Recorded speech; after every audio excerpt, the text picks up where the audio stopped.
महिना, 2 महिना, 6 महिने, वर्ष, 1.5 वर्ष, 2 वर्ष, 2.5 वर्ष उलटून गेली, पण पोरगं मुकच राहिलं. एके दिवशी ती माऊली आपल्या मुलाला घेऊन शाळेच्या संमेलनाला गेली.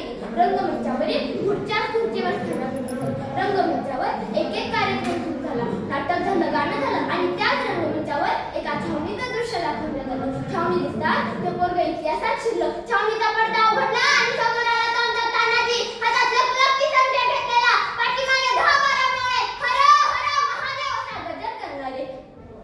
मुलाचे हात घट्ट झाले, मुठी आवळल्या. मुलाला जाणीव झाली, ज्या अर्थी तानाजी आहे त्या अर्थी शिवछत्रपती एकटेच असणार.